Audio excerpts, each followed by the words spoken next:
नमस्कार, अन्नपूर्णा रेसिपीमध्ये आपले स्वागत आहे। आज आपण आम्रखंड कसा बनवायचा हे पाहणार आहोत। त्यासाठी 2 केशर आंबे घेतलेले आहेत। चक्का दही 300 ग्रॅम। दह्याला पनीर सारखे टेक्स्चर येईपर्यंत मळून घ्यायचे। केशर आंब्यांचा गर काढून घेतलेला आहे, तो साधारणतः 300 ग्रॅम आहे, तो यामध्ये टाकायचा।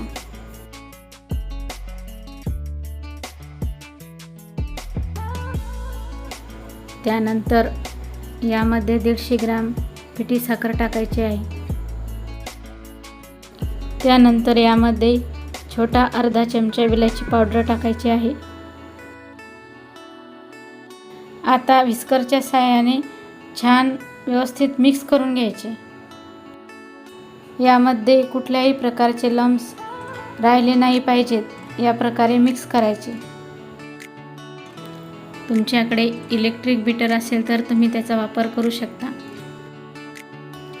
असा हा श्रीखंडाचाच एक प्रकार आम्रखंड खाण्यासाठी तयार आहे। सध्या बाजारात भरपूर आंबे उपलब्ध आहेत,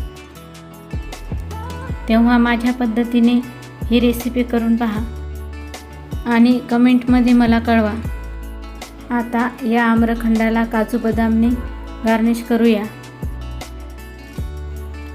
माझी ही आम्रखंडाची रेसिपी तुम्हाला आवडली असेल तर व्हिडिओला लाईक करा, शेअर करा आणि माझ्या चॅनलला सबस्क्राईब करा।